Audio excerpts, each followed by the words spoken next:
안녕하세요 여러분. 오늘 하루도 주님의 은혜가 여러분의 삶 가운데 충만하기를 축복합니다. 오늘 본문은 민수기 3장입니다. 여호와께서 시내산에서 모세와 말씀하실 때에 아론과 모세가 낳은 자는 이러하니라. 아론의 아들들의 이름은 이러하니 장자는 나답이요 다음은 아비와 엘르아살과 이다말이니 이는 아론의 아들들의 이름이며 그들은 기름 부음을 받고 거룩하게 구별되어 제사장 직분을 위임받은 제사장들이라. 나답과 아비후는 시내 광야에서 여호와 앞에 다른 물을 들이다가 여호와 앞에서 죽어 자식이 없었으며 엘르아살과 이다말이 그의 아버지 아론 앞에서 제사장의 직분을 행하였더라. 여호와께서 또 모세에게 말씀하여 이르시되 레위 지파는 나아가 제사장 아론 앞에 서서 그에게 시종하게 하라. 그들이 회막 앞에서 아론의 직무와 온 회중의 직무를 위하여 회막에서 심우하되 곧 회막의 모든 기구를 맡아 지키며 이스라엘 자손의 직무를 위하여 성막에서 침무할지니 너는 레위인을 아론과 그의 아들들에게 맡기라. 그들은 이스라엘 자손 중에서 아론에게 온전히 맡겨진 자들이니라. 너는 아론과 그의 아들들을 세워 제사장 직무를 행하게 하라. 외인이 가까이 하면 죽임을 당할 것이니라. 여호와께서 모세에게 말씀하여 이르시되 보라 내가 이스라엘 자손 중에서 레위인을 택하여 이스라엘 자손 중에 태를 열어 태어난 모든 자를 대신하게 하였은즉 레위인은 내 것이라. 처음 태어난 자는 다 내 것이면 내가 애굽 땅에서 그 처음 태어난 자를 다 죽이던 날에 이스라엘의 처음 태어난 자는 사람이나 짐승을 다 거룩하게 구별하였음이니 그들은 내 것이 될 것임이니라. 나는 여호와이니라. 여호와께서 시내 광야에서 모세에게 말씀하여 이르시되 레위 자손을 그들의 조상의 가문과 종족을 따라 계수하되 1개월 이상 된 남자를 다 계수하라. 모세가 여호와의 말씀을 따라 그 명령하신 대로 계수하니라. 레위 아들들의 이름은 이러하니 게르손과 고핫과 무라리요. 게르손의 아들들의 이름은 그들의 종족대로 이러하니 림니와 시므이요. 고핫의 아들들은 그들의 종족대로 이러하니 아므람과 이스왈과 헤브론과 우시엘이요. 무라리의 아들들은 그들의 종족대로 말리와 무시이니 이는 그의 종족대로 된 레위인의 조상의 가문들이니라. 게르손에게서는 림니 종족과 시므이 종족이 났으니 이들이 곧 게르손의 조상의 가문들이라. 계수된 자 곧 1개월 이상 된 남자의 수요 합계는 7,500명이며 게르손 종족들은 성막 뒤 곧 서쪽에 진을 칠 것이요. 라헬의 아들 엘리아삽은 게르손 사람의 조상의 가문의 지휘관이 될 것이며 게르손 자손이 회막에서 맡은 일은 성막과 장막과 그 덮개와 회막 휘장문과 뜰의 휘장과 및 성막과 제단 사방에 있는 뜰의 휘장문과 그 모든 곳에 쓰는 줄들이니라. 고핫에게서는 아므람 종족과 이스라엘 종족과 헤브론 종족과 루시엘 종족이 났으니 이들은 곧 고핫 종족들이라. 계수된 자로서 출생 후 1개월 이상 된 남자는 모두 8,600명인데 성소를 맡을 것이며 고핫 자손의 종족들은 성막 남쪽에 진을 칠 것이요 우실의 아들 엘리사바는 고핫 자손의 종족과 조상의 가문의 지휘관이 될 것이며 그들이 맡을 것은 증거궤와 상과 등잔대와 제단들과 성소에서 봉사하는 데 쓰는 기구들과 휘장과 그것에 쓰는 모든 것이며 제사장 아론의 아들 엘리아살은 레위인의 지휘관들의 어른이 되고 또 성소를 맡을 자를 통할할 것이니라. 무라리에게서는 말리 종족과 무시 종족이 났으니 이들은 곧 무라리 종족들이라. 그 계수된 자 곧 1개월 이상 된 남자는 모두 6,200명이며 아비하일의 아들 수리엘은 무라리 종족과 조상의 가문의 지휘관이 될 것이요 그 이 종족은 성막 북쪽에 진을 칠 것이며 무라리 자손이 맡을 것은 성막의 널판과 그 띠와 그 기둥과 그 받침과 그 모든 기구와 그것을 쓰는 모든 것이며 뜰 사방 기둥과 그 받침과 그 말뚝과 그 줄들이니라. 성막 앞 동쪽 곧 회막 앞 해돋는 쪽에는 모세와 아론과 아론의 아들들이 진을 치고 이스라엘 자손의 직무를 위하여 성소의 직무를 수행할 것이며 외인이 가까이 하면 죽일지니라. 모세와 아론이 여호와의 명령을 따라 레위인을 각 종족대로 계수한즉 1개월 이상 된 남자는 모두 22,000명이었더라. 여호와께서 또 모세에게 이르시되 이스라엘 자손의 처음 태어난 남자를 1개월 이상으로 다 계수하여 그 명수를 기록하라.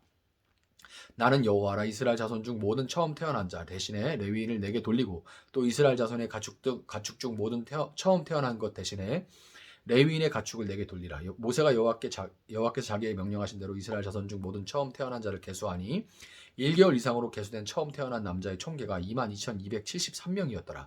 여호와께서 모세에게 말씀하여 이르시되 이스라엘 자손 중 모든 처음 태어난 자 대신에 레위인을 취하고 또 그들의 가축 대신에 레위인의 가축을 취하라. 레위인은 내 것이라. 나는 여호와니라. 이스라엘 자손의 처음 태어난 자가 레위인보다 273명이 더 많은즉 속전으로 한 사람의 5세겔씩 받되 성소의 세겔로 받으라. 한 세겔은 20계란이라. 그 더한 자의 속전을 아론과 그의 아들들에게 줄 것이니라. 모세가 레위인으로 대속한 이외의 사람에게서 속전을 받았으니 곧 이스라엘 자손의 처음 태어난 자에게서 받은 돈이 성소의 세겔로 1365세겔이라. 모세가 이 속전을 여호와의 말씀대로 아론과 그의 아들들에게 주었으니 여호와께서 모세에게 명령하심과 같았느니라. 아멘. 자, 오늘 본문인 민수기 3장부터 또 이제 다음에 볼 민수기 4장까지는 제사장과 제사장을 돕는 레위인의 역할에 대한 설명이 나옵니다. 하나님께서 시내 광야에서 이제 출발을 앞두고 있는 이스라엘 앞에 이에 대해서 이 제사장과 레위인의, 특별히 레위인의 역할에 대해서 이토록 자세하게 설명하시는 것은 하나님의 백성 이스라엘이 광야를 지나는 데 있어서 레위인의 역할이 그만큼 중요하기 때문이에요. 지난 시간에 이제 출애굽을 해서 광야를 지나는 이스라엘 백성들을 이 부름받은 하나님의 백성들의 모임인 교회라고 한다면, 레위인은 이제 전적으로 교회를 섬기는 목회자의 역할이라고 할 수 있다. 그렇게 말씀을 드렸습니다. 다시 말해서 민수기 3장 4장은 사실상 교회 공동체로서의 여러분을 섬기는 저의 역할은 어떤 것인지, 어떻게 교회를 섬겨야 하는지 알려주시는 말씀인 것이고, 동시에 여러분은 이 민수기 3장과 4장을 통해서 이 말씀에 따라서 저를 판단하시고, 목회자인 저를 판단하시고, 또 그 역할을 잘 감당할 수 있도록 기도를 해주시면 되는 겁니다. 먼저 본문 12절에서 13절을 보면 하나님은 레위인은 내 것이다 이렇게 말씀하시죠. 레위인은 내 것이다. 레위기 17장에서 봤던 것처럼, 레위기 17장에서 헤렘 말씀드렸죠. 그렇게 말씀드렸던 것처럼 하나님께 온전히 바쳐진 자는 죽음 외에는 결코 물을 방법이 없어요. 헤렘된 것은 물을 방법이 없습니다. 그렇기 때문에 레위인은 사실상 살아있지만 죽은 자라고 할 수 있어요. 살아있지만 죽은 자라고 할 수가 있습니다. 하나님이 레위인은 내 거다 이렇게 말씀하셨기 때문에 살았지만 죽었어요. 물을 방법이 없는 겁니다. 이와 같이 저를 포함한 모든 목회자는 이미 세상에 대해서 죽고 하나님을 대해서만 산 자가 되어야 되는 거예요. 죽은 자가 어떻게 하나님 나라를 말하면서 맨날 입만 열면 하나님 나라 하면서 수단과 방법을 가리지 않고 개교회, 자기 교회의 성장만을 꾀할 수가 있겠습니까? 하나님 나라를 말하면서 또 자신을 드러내기 위해, 죽은 자인데 자신을 드러내기 위해 경력이나 이력을 조작하고, 심지어 이 땅에서 영원히 살 것처럼 세습으로 대를 이어서 불을 탐할 수가 있겠어요. 그것은 모두 세상에 대해서 산 자들의 영역에 속하는 일이기 때문에 이렇게 행하는 목회자는 더 이상 목회자가 아닌 겁니다. 변명의 여지가 없어요. 그렇게 안 하면, 그래서 세상에 대해 살아있고 하나님에 대해서 죽어있으면 그건 더 이상 목회자가 아닙니다. 다음으로 하나님은 레위인들로 하여금 성막의 서쪽, 남쪽, 북쪽에 진을 치고, 그 어떤 백성들보다 이제 동쪽은 아론과 그의 아들들, 제사장들이 진을 쳤죠. 그러니까 서쪽, 남쪽, 북쪽에 진을 치고, 레위인들이 그 어떤 백성들보다 성막에 가까운 곳에서 성막, 그 다음에 레위인, 제사장, 레위인, 그 다음에 다른 지파들이 이렇게 진을 친 거예요. 동서남북으로. 그러니까 레위인이 다른 어떤 지파들보다, 다른 어떤 백성들보다 성막에서 가장 가까운 곳에서 성막을 중심으로 살아가게 하셨습니다. 이를 통해서 목회자는 그 누구보다 하나님의 성막, 즉 하나님과 가깝게 교제하면서, 목사님이 하나님과 제일 가까운가요? 라고? 그렇다라고 말하기는 어렵지만 그래야 한다는 맞는 말입니다. 무슨 얘기인지 아시겠죠?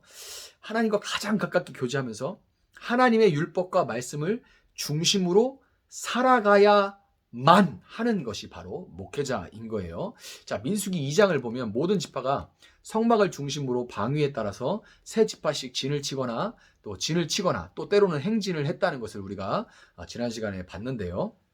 레위인들이 백성들의 진과 성막 사이에 진을 침으로써 모든 백성들이 그들을 통해서 하나님 중심으로 살아가는 그 삶의 본을 볼 수 있게 하였던, 하나님이 그렇게 하셨던 것처럼 모든 목회자는 말뿐만 아니라, 설교만 그렇게 하는 것이 아니라, 서로 설교가 조금 어눌하다 할지라도 삶으로 어떻게 하나님과의 교제에 힘쓰고 하나님의 말씀을 중심으로 살아갈 수 있는지를 보여주는 삶을 살아가야만 하는 거예요.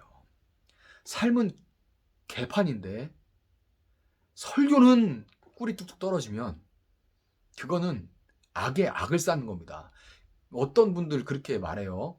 목사가 설교만 잘하면 되지라고 말하는데 절대 아닙니다.